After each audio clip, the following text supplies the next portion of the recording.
The Apostle Paul's greatest desire was to get to know our loving Savior, Jesus Christ, much better. Would you like to know him? Listen to this devotional. That I may know him, a devotional by Ellen G. White. Christ suffered, being tempted. For verily he took not on him the nature of angels, but he took on him the seed of Abraham. Hebrews 2, verse 16.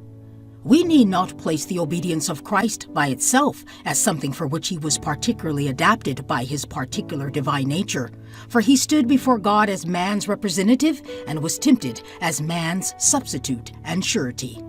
If Christ had a special power which it is not the privilege of man to have, Satan would have made capital of this matter.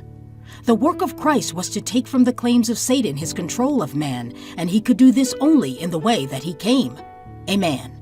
Tempted as a man, rendering the obedience of a man.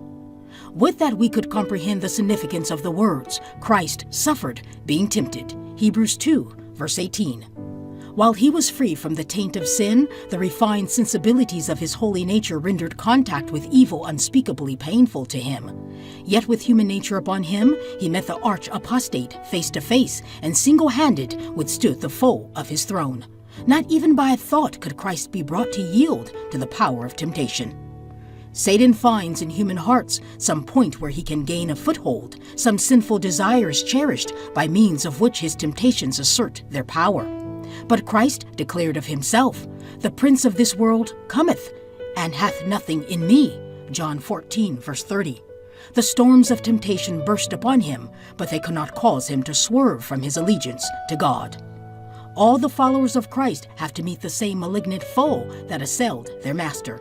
With marvelous skill, he adapts his temptations to their circumstances, their temperament, their mental and moral bias, their strong passions. He is ever whispering in the ears of the children of men as he points to worldly pleasures, gains, or honors. All this will I give you, if you will do my bidding.